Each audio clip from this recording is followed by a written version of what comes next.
Maillan et manadier en Camargue.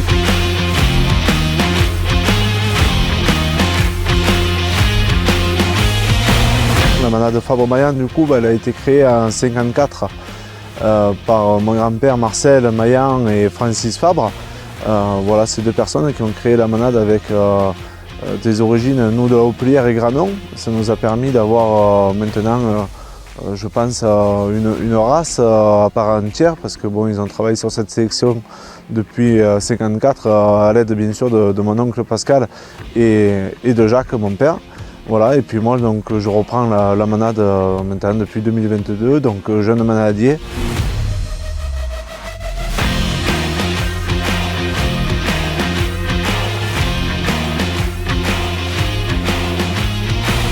C'est des taureaux d'une vaillance et d'une bravoure exceptionnelle, comme on en voit peu. Donc du coup, ça nous a permis d'accrocher énormément de clubs taurins et puis de grandes arènes aussi, parce que les taureaux ne passaient rarement à travers, et ça, pour ça, c'était quand même vraiment la marque de fabrique de la manade Fabre-Maillan.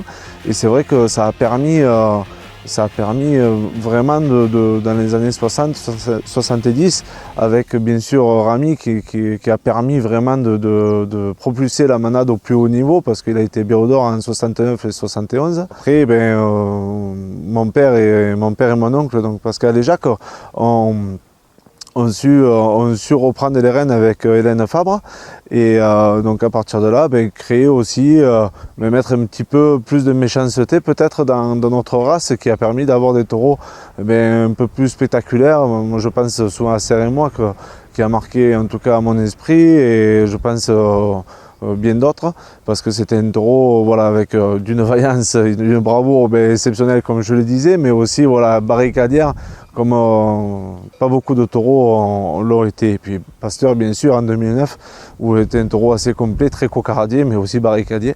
Et donc du coup, voilà, ils ont marqué aussi leur chapitre de la manade Fabre-Maillan. Je pense qu'ils ont eu de très bons résultats, et voilà, et puis maintenant c'est moi qui m'en occupe, et puis j'essaye au minimum d'arriver à leur cheville, et puis voilà, si j'y arrive avec la passion assez débordante, parce que maintenant, au jour d'aujourd'hui, c'est vrai que si on n'a pas cette passion-là pour le bio et pour la Camargue, je ne pense pas qu'on puisse y arriver. Moi, j'ai de la chance d'avoir cette race qui a été créée voilà, par mes aïeux, et à partir de là, je pense, grâce à leurs conseils, bien entendu, essayer d'aller dans le même sens, et puis de faire briller la manade comme il se doit, et d'écrire aussi mon chapitre.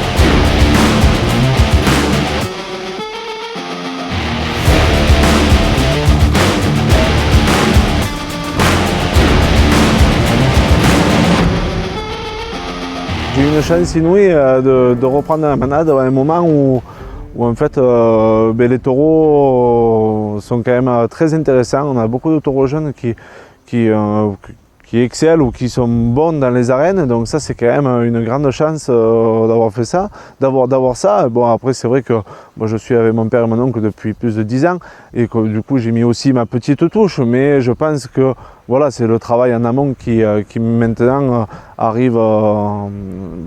Voilà, donc du coup il y a des taureaux que c'était Rodon qui va courir justement à Pérol, qui est un taureau qui a énormément de sang. C'est un taureau qui sautait peut-être entre 60 et 70 fois, un taureau jeune, où la moitié des gens me disaient Raoul, celui-là il ne faut pas y compter dessus, et puis l'autre moitié qui connaissait notre race et qui connaissait les taureaux disaient oh, celui-là ça va faire un grand taureau. Donc c'est vrai que bon, on l'a attelé, comme on dit un peu dans le jargon, on l'a mis vraiment au travail.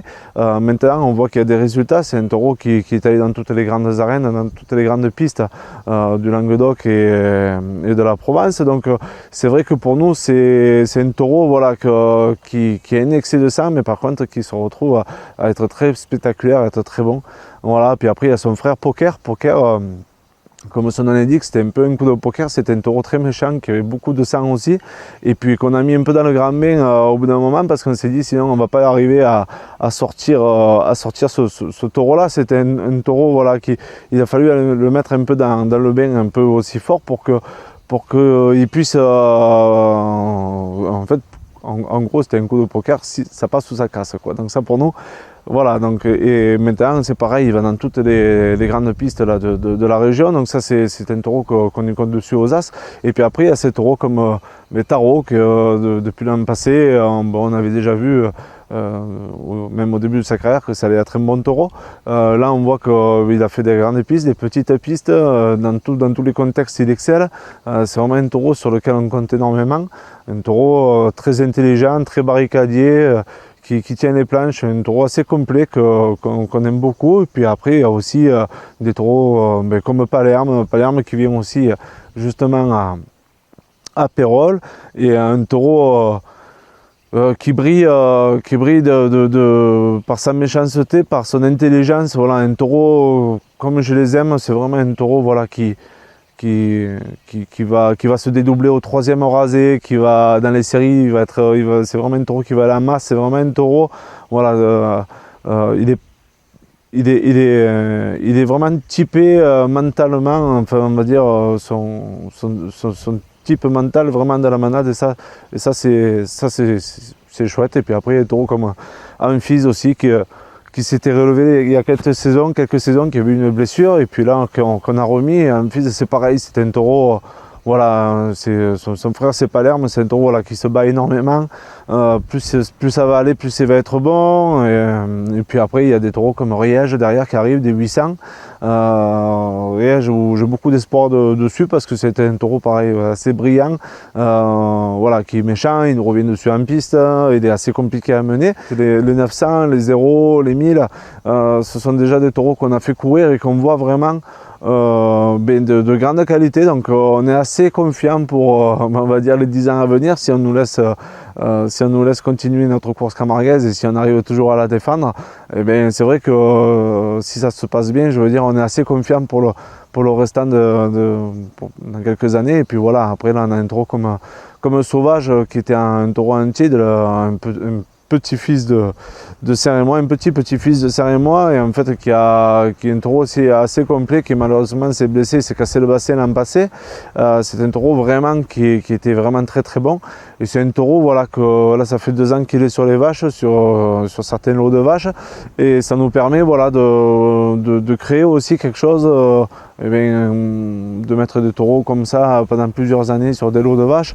Ça nous permet de concentrer un petit peu ce qu'on aimerait avoir, et puis bon après la suite nous dira si on a eu tort ou raison, mais en attendant voilà, c'est encourageant pour la suite.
Pérol, c'est une longue histoire avec la manade Fabre-Maillan. Ça fait très longtemps que nous allons aux avances de Pérol.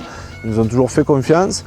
Et puis on y allait énormément, on y vient encore. Et voilà, moi je tiens à remercier quand même déjà la mairie de Pérol qui fait énormément d'efforts pour nos traditions. Je vois que tous les plateaux sont bien montés. Il y a vraiment un engouement autour des arènes de Pérol, et ça je trouve que c'est vraiment une très très bonne chose avec bien sûr les taureaux Bodega, bien sûr les courses avec les courses qu'ils font pendant la fête, bien sûr avec la nuit des gardiens. Il y a vraiment un engouement qui se fait, une équipe de jeunes autour de ça. Je tiens à remercier aussi Dorian et Steve, que on va dire que c'est mon plus gros contact avec qui je sympathise de plus en plus, et que voilà, c'est quelqu'un qui aime vraiment les taureaux, et puis je vois que ce soit la mairie, que ce soit les gens de Pérol, je trouve qu'ils font énormément de bien à nos traditions, à la course camarguaise.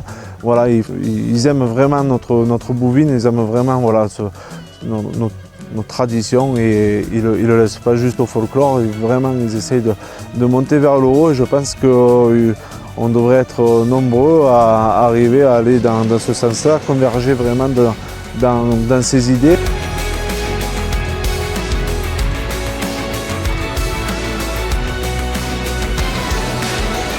Pour la nuit des gardiens, on est très content du coup d'être à l'honneur cette année pour les 70 ans. Il y avait plusieurs anniversaires, ils nous ont choisi nous. C'est vrai que c'est pareil, nous on est très contents, que ce soit mon père, mon oncle ou moi, ou la famille en général, les amateurs, tout le monde est content, et tout le monde ça a été quelque part une surprise aussi, parce que ils ne s'y attendaient pas forcément, et en tout cas on en est très content, on est très touchés.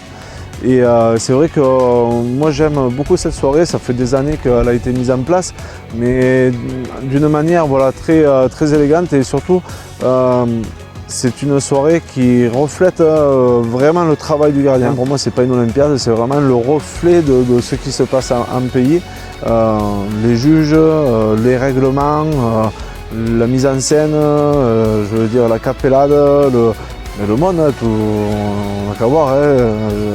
Chaque année, normalement, à midi, il n'y a plus de billets. J'espère que cette année, avant, le jour d'avant, il n'y aura plus de billets. Et voilà, c'est pas pour rien, le travail paye. Et du coup, moi, je suis très content de pouvoir y participer voilà, avec la manade. Et puis après, du coup, aussi, on a une équipe dans la manade qui participera. On n'est pas trop habitué non plus à faire ces jeux-là.